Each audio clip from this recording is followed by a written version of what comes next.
Well, thank you for having me. I appreciate the opportunity to be with you and for the invitation.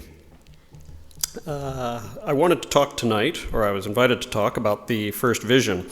If you go to the church's website, if you look under Scriptures and Study, you'll see the Gospel Topics essays, which will give you this page. And then if you click Explore the Essays, if you go, there's a list right there, and the church's material is there. So I encourage you to read that. The first vision is a vast topic. We could say a lot about it. Hopefully some of what I say will be interesting and useful. The first vision really didn't become a main part of what we talked about in the church, and probably until the 1900s, for a variety of reasons. It first became an issue, you might say, or something that troubled people, when Fawn Brodie, a lapsed member of the church, wrote her famous and very flawed biography, No Man Knows My History, about Joseph Smith in 1945. And in this, she claimed that Joseph Smith had never mentioned seeing the Father and the Son before he wrote down the first vision that we have in the Pearl of Great Price, which is the 1838 version. And her version of the story, or her account was that Joseph simply made up the story at that time to bolster his authority, because there were a lot of problems in the church at that point. They were in Liberty Jail, and many people were apostatizing. However, as turns out with Brodie, most of what she claimed turned out not to be so. There were actually two earlier accounts from 1930 than the 1838 account. There's an 1832 account that was first published in 1965, and that's when most people heard about it, though Levi Edgar Young of the 70 had seen it prior to 1946. Most people didn't know about it, though, aside from talking to him, that we know of.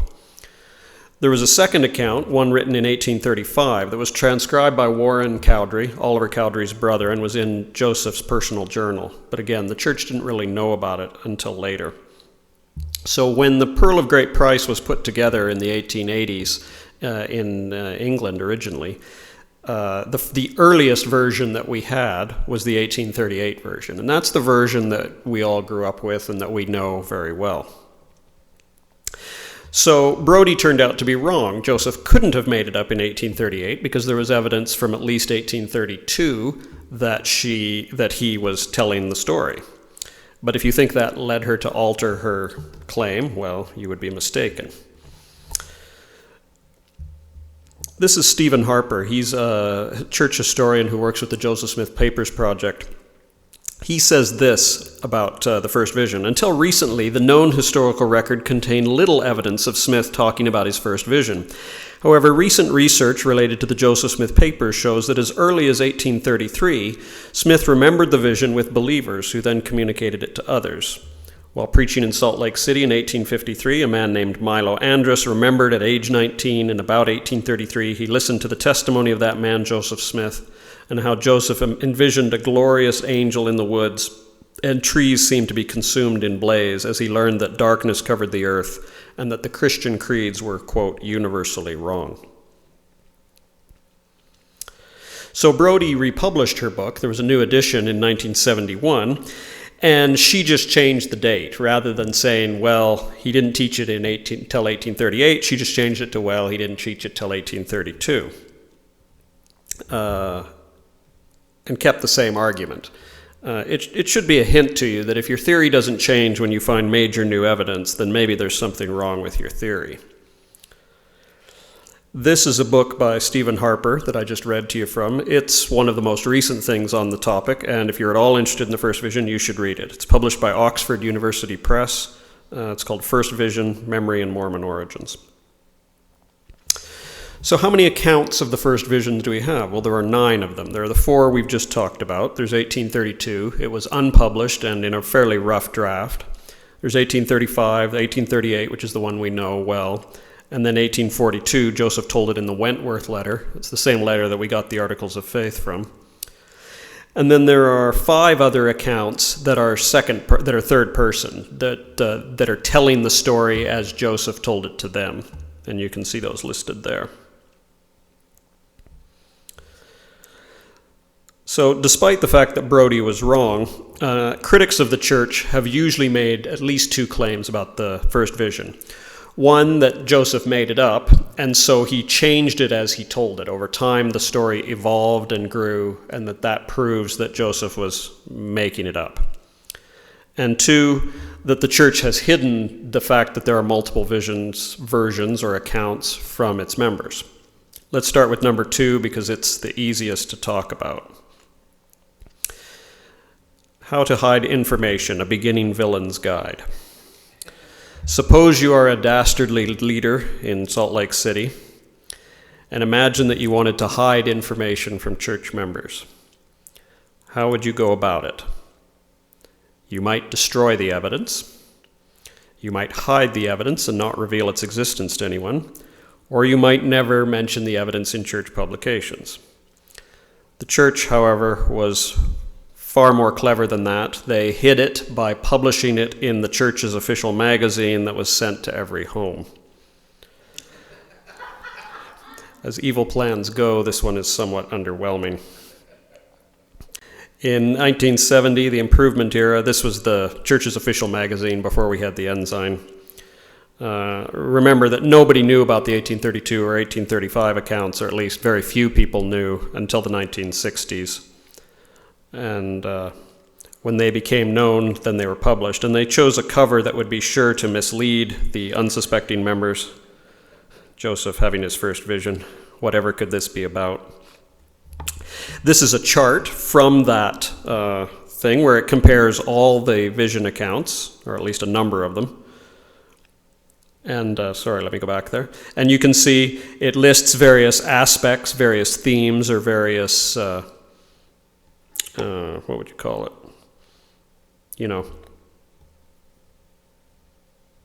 Topics, if you like, and then it tells you which visions include those. And this isn't the only time that these multiple accounts have been mentioned. I remember reading about it when I was a teenager. Here's a bunch of Ensign articles from when I was a teenager and beyond.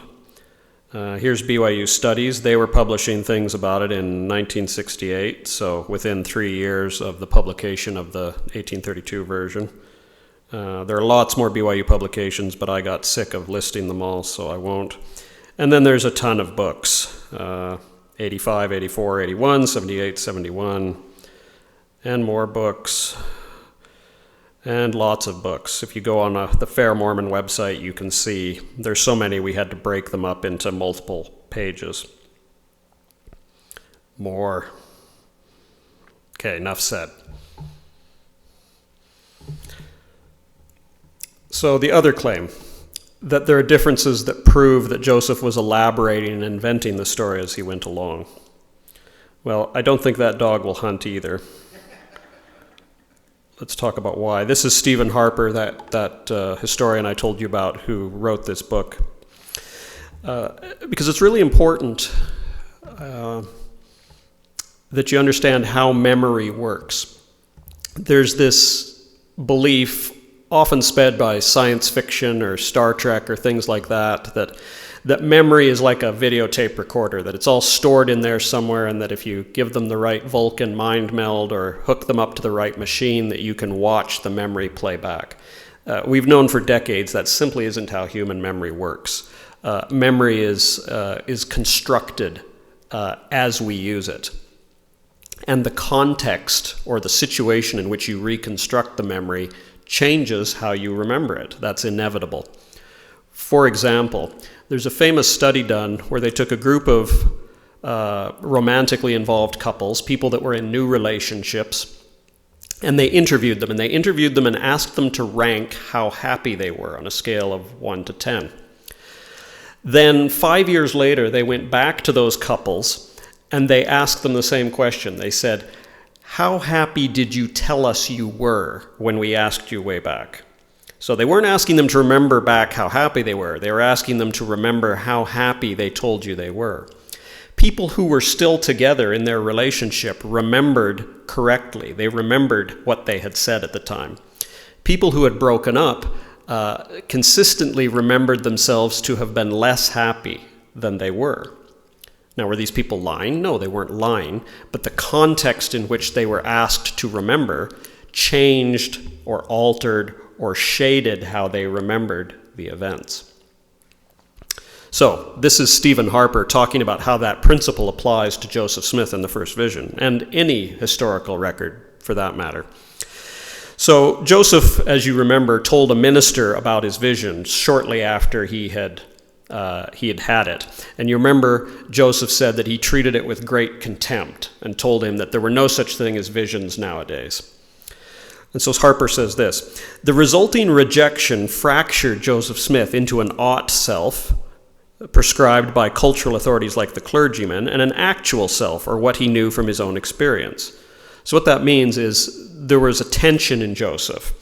He was having communicated to him by someone he apparently respected, this minister that he went to tell about his religious experience, and he was told that his religious experience was not legitimate, that it was false and from the devil.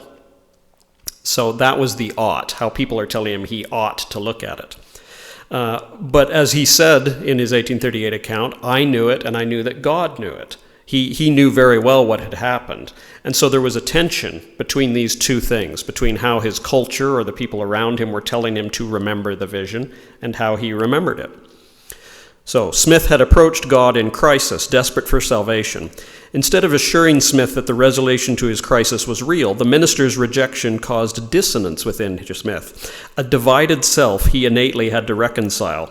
But the gap between his culture's expectations and his actual experience was too wide to reconcile. Continues. The preacher's rejection upset Smith's memory with long-term effects. He had learned through experience that making his memory public made it contestable. That is, you could argue about it and claim that it was false. Engel explained that once we recall anything, with or for others, the process of remembering depends as much on motivation and social context as it does on any neural network. That's a fancy way of saying the situation affects how we recall things. Such circumstances often cause people to recast their past so that it conforms with their culture. The minister's rejection hindered Joseph's willingness and perhaps even his ability to tell his story. Finding that telling hurt and disrupted the story, he could have conformed, he could have altered his memory as needed to make his experience acceptable. Instead, he kept it to himself for years, even a decade, according to the historical record. Then, after years of serious reflection, struggling for some alternative, Smith embraced the identity of the persecuted visionary. Neuroscience has shown that memory is not fixed at the time of learning, but takes time to develop its permanent form. So some leading psychologists consider it a mistake to assume that interpretation of recalled knowledge happens only at the preloading or the perceptual stage, that is, when you're creating the original memory. To assume that once knowledge enters memory through the front door, it's happily stored away to be retrieved intact at later times of recollection. Joseph Smith's earliest memories of his vision were based on factual, sensual, and emotional elements.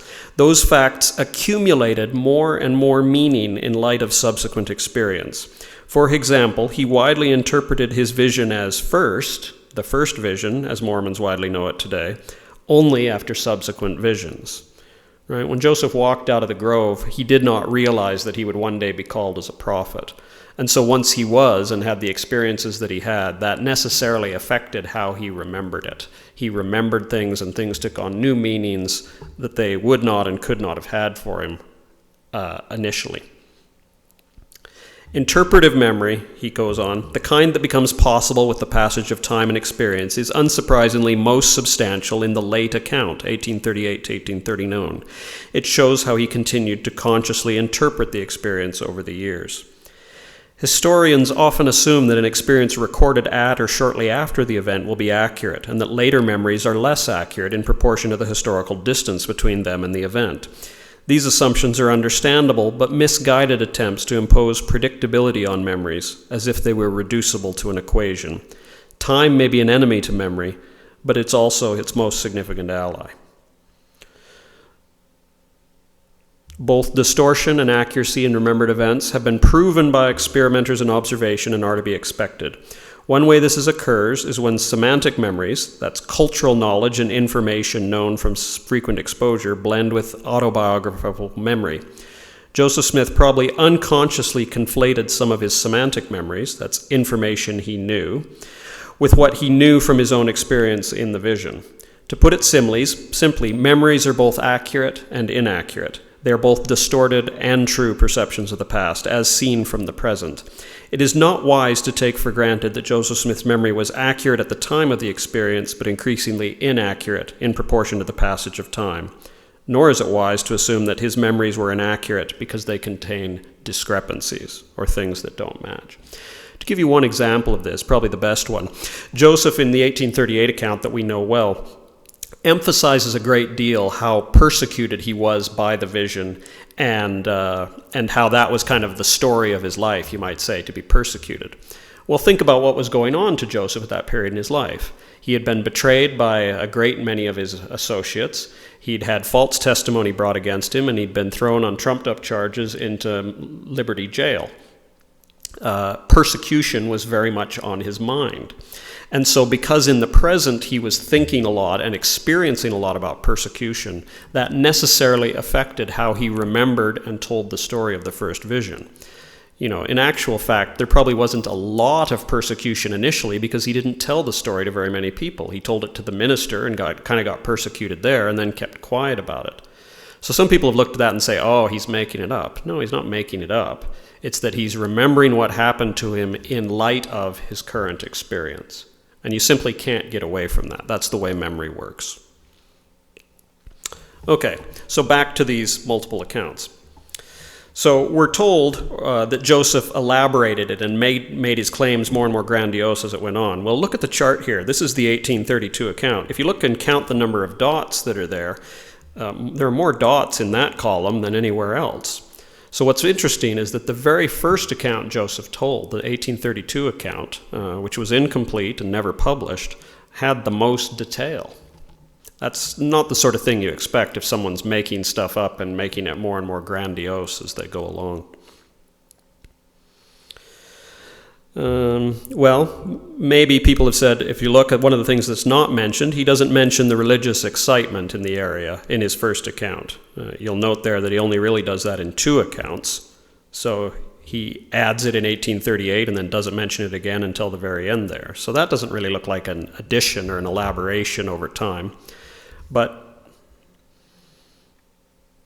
people say there was no religious revival in 1819 or 1820. Well, a man named Walter Norton discovered a Palmyra Register, that's the local newspaper article, of 28 June 1820, so probably just after Joseph's vision, which was in the early spring. It reported the death of an intoxicated man in the Palmyra village, that's where Joseph lived, and claimed that he obtained liquor at a camp meeting held in the vicinity. So camp meetings, those were the kind of meetings that Joseph was talking about, where you had the preachers, you'd all go out to the camp outside of town, and you'd sit on benches made out of wood, and you'd have these religious revivals. So the newspaper records that this guy got drunk and died after getting booze at the revival. So when he was criticized, there were letters to the editor, outraged that the editor would write this. He later exonerated the Methodists from blame, as if they were the chief users of the campground, but asserted that the dissolute frequently resorted to the campground for liquor, implying that the grounds were commonly in use. So you remember, Joseph, when he told his story in 1838, said, I was kind of inclined to become a Methodist. Well, here's the Methodists getting upset in 1820 because they think that this editor is implying that this guy got drunk at their meeting.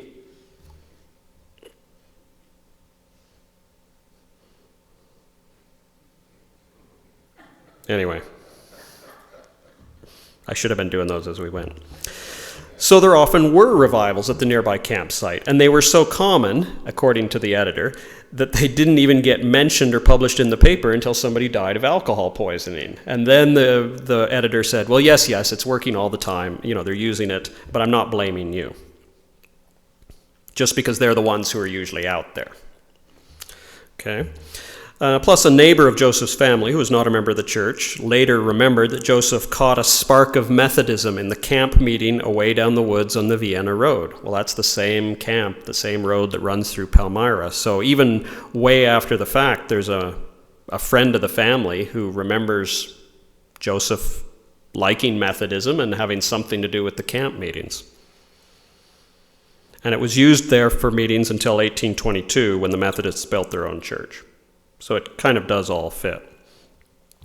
Also, between 1818 and mid-1819, the Genese district of the Methodists, and that's the district that Joseph and his family lived in, reported an addition of over 1,000 members, while the other 5 districts in the conference each only had half that number or fewer. This was an impressive 23% increase for the district, whereas the New York Canada Conference, to which it belonged, grew only by 14%. Methodism was always expanding in these years, but in 1818, the reported addition in the area was only 350, an 8% buildup. So something remarkable had to be happening in this Methodist section to triple its growth during 1819, the year before the first vision.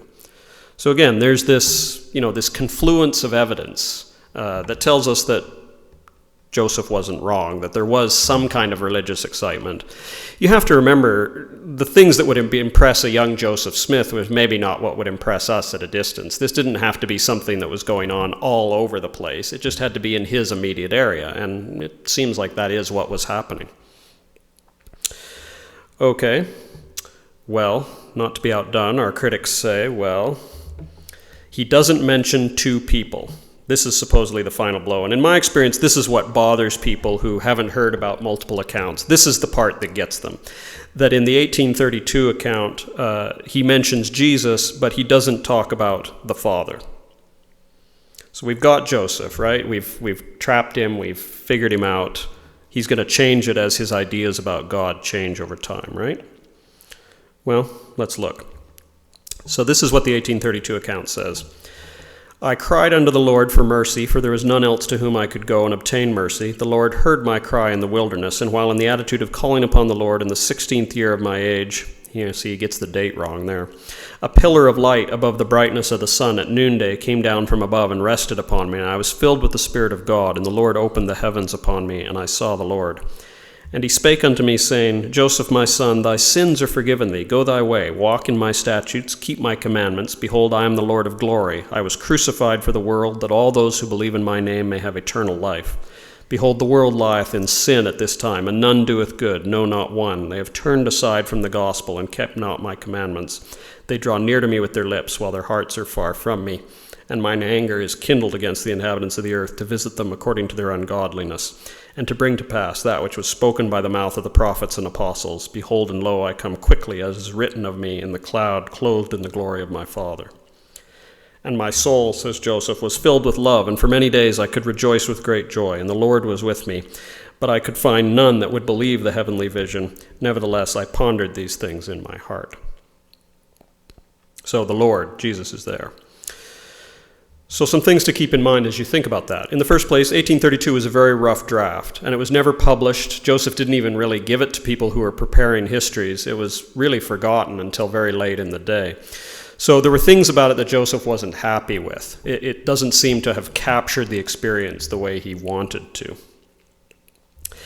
You can almost sense his frustration as he tries to get it down on paper. This is one of the few times, especially this early, that we have Joseph's actual writing. Some of this he writes with his own hand. It's almost like he grabs the pen, or the scribe gets up, and so he tries to write it down. So you can tell that he's working this, and he just can't quite get it. He used to talk about the prison of language, and I think you sense that here, this idea that he was searching for the words to explain what he wanted to say. And when Joseph talks about Jesus, that doesn't mean that the Father isn't there. It just means he's not focused on that. And I have an additional idea. It's not in the Gospel Topics essay. I'm not the first person to suggest it, but as far as I know, I'm the only one to use what I'm about to show you to argue for it. That said, I hope to publish it. I have not managed to get it yet through peer review. So scholarship without peer review is worth about what you pay for it, which is nothing. So take this for what it's worth. But I think it's an interesting idea, and I hope with more time I'm going to be able to firm it up. So is the Father absent? I would argue that he isn't. Before that stuff that we just read, which incidentally, if you search in your gospel topics, your gospel library app, there's a section there that has all the accounts. And it doesn't include this. It doesn't include this intro part. So unless you're looking for it, you won't see this intro part, which I think is too bad, because I think this is a really important part of it, because it sets up the vision. And we gloss over it. So this is what's written at the very beginning. A history of the life of Joseph Smith Jr., an account of his marvelous experience and of all the mighty acts which he doeth in the name of Jesus Christ, the Son of the living God, and of whom he beareth record, and also an account of the rise of the church of Christ in the eve of time, according as the Lord brought forth and established by his hand. Firstly, he received the testimony from on high. Secondly, the ministering of angels. Thirdly, the reception of the holy priesthood by the ministering of angels to administer the gospel. And fourthly, a confirmation and reception of the high priesthood after the holy order of God. Okay, so what are these? Well, the ministering of angels, that's clearly Moroni and the plates. The Aaronic priesthood by holy angels, right? The Melchizedek priesthood with the gifts of the Spirit and all that, that's Peter, James, and John. So what's the part that comes first? What is the testimony from on high? I've said all this. So does the testimony from on high just mean that Jesus gave him a message or an instruction or a witness? Well, it could. But I want to take a look now, and this is the part that's novel, is how did other people at Joseph Smith's time and after use that phrase, the testimony from on high? Did it have a meaning? Well, here's one. This is from 1806, a New York book, so published in the same state as Joseph. And it said, this is a story of a history of Jesus Christ. And it said, "Again, while Jesus prayed, 'Father, glorify my name,' the testimony from on high was repeated. Then came a voice from heaven saying, 'I have both glorified it and will glorify it again.'" So what's repeated? Well, what the voice had just said, which was, "This is my beloved Son, hear him."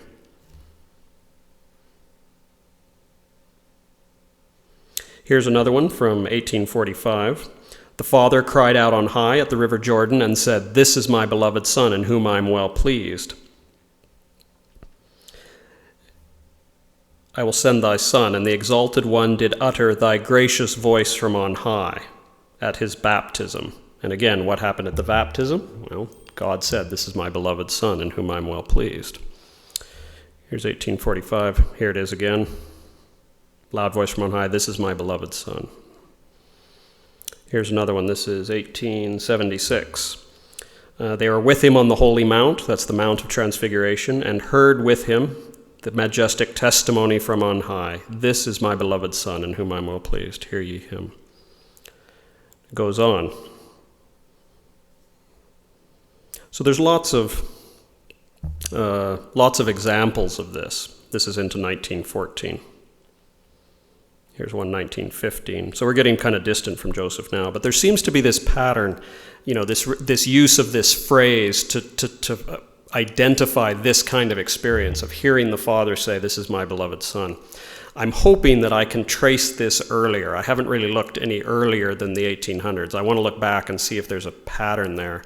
I have found that Thomas Aquinas, who is the leading philosopher of the Middle Ages, he uses the phrase, or at least he does in translation, but I can't read Latin, so I'm going to have to get help to figure out if this is a thing or not. Anyway, stay tuned. Maybe if I do this in 2 or 3 years, I'll have it published. But I think, given what I know at the moment, that the Father is in the 1832 account. To receive the testimony from on high means to hear God say, "This is my beloved Son, in whom I am well pleased. Hear ye him." Another claim, which is that Joseph only mentions his quest for forgiveness in his 1832 account. As we've talked about, the emphases in the visions are in the accounts of the vision are different. They're given to different audiences, and everybody knows that you don't tell the same story in the same way to the same audience, to different audiences. That's just not how it works. And if Joseph was making up a tall tale, wouldn't he be extra careful? Wouldn't he be sure that he told the story the same way every time? So the differences we see are much more in keeping with how normal human memory works over a lifetime, which isn't playing it back on a tape, but it's reconstructing the story in our minds each time we remember the event. And so I think the differences, or the difference in emphases, argue for Joseph's sincerity and for the reality of the experience. If you're making something up, you're very careful. Every liar knows, always tell the same lie, or you get into trouble. But people would say, well, surely he wouldn't forget something as huge as being forgiven of his sins when he tells the story, would he? Well, I don't think he forgot, but could he tell the story without it? Yes, absolutely. I am 100% certain that someone could do that. How do I know that? Well, because I discovered, not so recently now, it's been a few years, but within the last 5 years, I realized that I had been doing exactly the same thing for over 30 years. This is a blurred out page from my journal. This is when I was 11 years old. It's May 23rd, 1983. I consider it a sacred experience. I'm not going to put it up for everybody to read, but I will tell you about it. That's why I blurred it that way. So this was at the end of my grade 5 year. So by grade 5, I already had 2 years more education than Joseph Smith did, which is pretty sobering if you think about it. And this is the story of when I had read the Book of Mormon and sat down to pray about it. And because I was told in unmistakable terms when I had that prayer that the Book of Mormon was true and that it was a genuine ancient record, I have told that story dozens upon dozens and probably hundreds of times to people as I was a missionary and a bishop and other things that I've done in the church. This is an important story to me. It's the foundation of my testimony. Sort of like the first vision, only the first vision's obviously greater. But to me, it's as important as the first vision was to Joseph. Now, these are the parts that I always remembered. I remembered having read 3rd Nephi and the account of Jesus' visit. I remembered reading Moroni 10, where he says, ask wisdom. I remember the power of the Spirit. I remembered talking about how much it weakened me, that experience. And I knew that Jesus was the Savior, that the Father and He lived, and that the Book of Mormon was true. Those are the parts I always put in the story. This is what I had completely forgotten until I just happened to read my journal article 30 years after the fact. These are all phrases from there. In my prayer, I asked to be forgiven of all that I'd done wrong. I told my Father I knew He could forgive me. I told Him I believed in His power. I feel I'm forgiven of many of my sins. So isn't that strange? You know, if you look at page space, I actually spend more time in there writing about forgiveness than I did about the rest. And yet it's the rest that I had told over and over and over again over time. Why had I forgotten that? Well, or why didn't I tell it? Well, partly I think because I was forgiven, and so I quit worrying about my sins. That's what's supposed to happen when you're forgiven, is that they quit weighing on you in the same way. But also, and I think more importantly, the reason that I was telling the story was almost always had nothing to do with forgiveness of sins. I was telling the story to tell other people how they could know that the Book of Mormon was true, that God lived and Jesus was the Christ. I was telling the story to encourage them to do what I had done. And the forgiveness, it mattered to me, but it doesn't really matter to them so much. Just, I think, like Joseph Smith's. I was shocked, surprised at the parallels, but I did exactly what he did. His public accounts were to describe what he learned and what it meant for others. So in conclusion, there are a few other things like this in as people look at the accounts. These are the most difficult, if you like, or the most serious ones. If you have questions or other issues you'd like me to address, you can always email President Wild and we can certainly look at them. But in my experience, these are 99% of the things that bother people. And an important point that often doesn't get mentioned is that this attack on Joseph, that he changed or created the first vision story late, was never made until Fawn Brodie made it in 1945. No enemy or no apostate member of Joseph's ever came up to and said, hey, he told me this in 1830 and this in 1832 and it changed in 1838. There were plenty of people who were very sensitive to Joseph changing or modifying things in the church. David Whitmer left the church partly because Joseph edited the Doctrine and Covenants revelations. So believe you me, if Joseph had been changing the first vision story and Whitmer had heard it, he would have called him on it. He never did. Nobody ever did. It also includes Frederick G. Williams, who wrote the 1832 account and was a missionary at a meeting when a hostile minister wrote about Joseph claiming to see God. And he was also on the stand in 1835. He never noticed this. And that, I would suggest, is that there isn't one. It only troubles us because of the historical distance. Real non-LDS historians get it. This is by a Catholic author, Stephen Prothero. He said, critics of Mormonism have delighted in the discrepancies between the canonical, that's the 1838 version, and earlier renditions, especially one written in Smith's own hand in 1832. For example, in the 1832 version, Jesus appears to Smith alone and does all the talking himself. I think that's a bit of an exaggeration. Jesus is only mentioned, but it's not explicitly said he's alone. But anyway, such complaints, however, are much ado about relatively nothing. Any good lawyer or historian would expect to find contradictions or competing narratives written down years apart and decades after the event. And despite the contradictions, key elements abide. In each case, Jesus appears to Smith in a vision. In each case, he is blessed with a revelation. In each case, God tells him to remain aloof from all Christian denominations as something better is in store.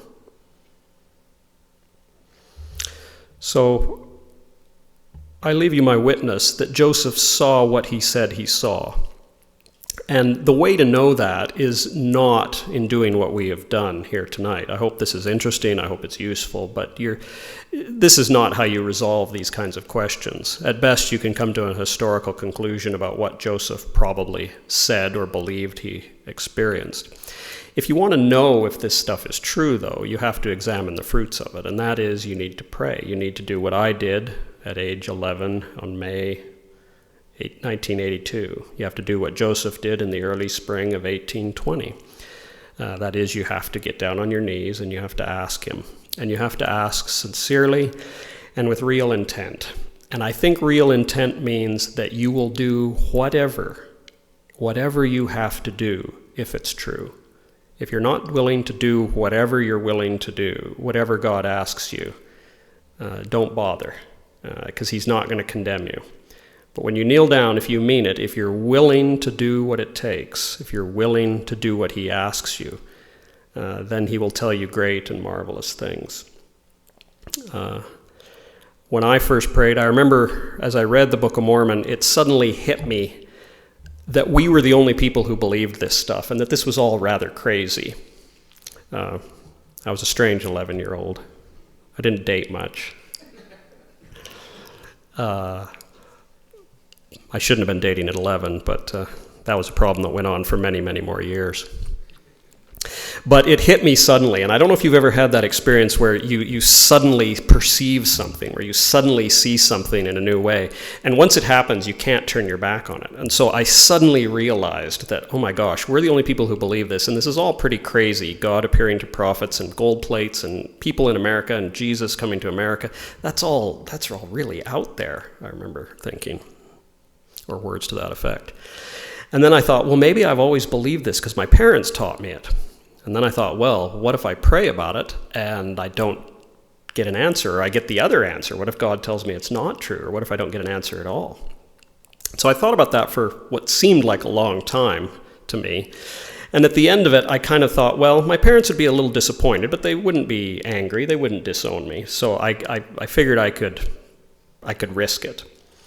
And when I knelt down to pray about it, I thought that it was going to be something that would take a long time. I thought that this was the first of many long struggles with the issue. And I was astonished at how quickly and clearly he told me in ways that I had never imagined and couldn't really fathom. It left me, as I said, weak, to the point that I couldn't write almost. I write in my journal about how I have to keep putting the pen down. I remember that very vividly, of how I would write a phrase and then I would have to almost lay down on the bed and then I would go back and write another phrase. And so I knew. From that day forth, I have known that it was true. And I remember kneeling down perhaps the strangest part of the experience, but as I look back now, not so strange. But I thanked God for telling me, and then I kind of said, why did you tell me? And as I've said before, it was almost as if he chuckled. It's almost like I heard a voice chuckle in my head, and he said, don't you get it, Greg? If I will tell you, I will tell anyone. And I deeply believe that, more than I did then, that I was nobody special, that we are all in that same boat. And your way may come in a different time and in a different way and by a different process than mine. But one thing I became convinced of is that God knows what it will take legitimately to convince us, and that he will give it to us if we are willing to do what he asks. I am kind of glad at the time that I didn't appreciate everything I was getting myself into. I might have found it harder. But if you're willing to do whatever he tells you, he will tell you. I know it is true, as sure as I'm standing here. It changed my life. It turned me into a different person. I was never the same after that, just as I suspect Joseph was never the same after his experience. I leave you that in the name of Jesus Christ. Amen.